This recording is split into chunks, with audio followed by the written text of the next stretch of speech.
Hello மக்களே, welcome back to my channel Valli Arun. சுவையான கருப்பு உளுந்து சாதம் எப்படி செய்கிறதுன்னு பார்க்கலாமா?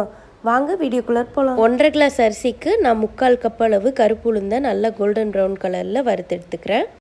இந்த வறுத்த உளுந்தையும் அரிசியும் ஒரு அரை மணி நேரம் ஊற வைங்க. 2 டேபிள் ஸ்பூன் தேங்காய் எண்ணெய், 1 ஸ்பூன் மிளகு, 1 ஸ்பூன் ஜீரகம், 1 ஸ்பூன் முந்திரி பருப்பு, 2 பச்சை மிளகாய், சின்ன துண்டு இஞ்சை நான் நல்லா துருக்கி வச்சுருக்கேன். அது கூட ஒரு கொத்து கருவேப்பிலை போட்டு நல்லா கோல்டன் ப்ரௌன் கலரில் இதை வறுத்துக்கோங்க. கருப்பு உளுந்தில் நிறைய ஹெல்த் பெனிஃபிட்ஸ் இருக்குது. பிளட் சுகர் லெவலை கண்ட்ரோல் பண்ண ஹெல்ப் பண்ணும்.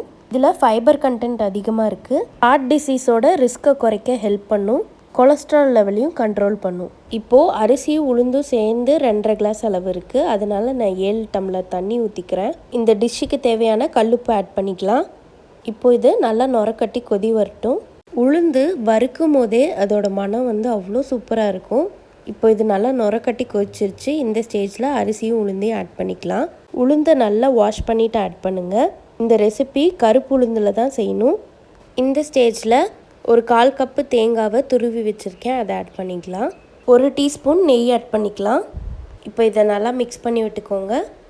இந்த ரெசிபி ஒரு 15 மினிட்ஸ்லேயே செஞ்சிடலாம்.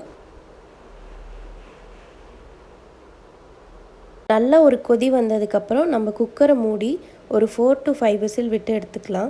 இப்போது நம்ம ரொம்ப மசால் ஃபுட்டுக்கு தான் ரொம்ப முக்கியத்துவம் கொடுத்து சாப்பிட்றோம்.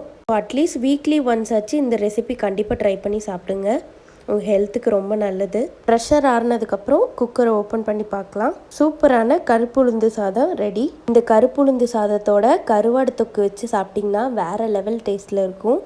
கண்டிப்பாக நீங்களும் உங்கள் வீட்டில் ட்ரை பண்ணி என்ஜாய் பண்ணுங்கள். இந்த ரெசிபி கோயிலில் கொடுக்குற பிரசாதம் எவ்வளோ டேஸ்ட்டாக இருக்குமோ அந்த அளவுக்கு டேஸ்ட்டில் இருக்கும்.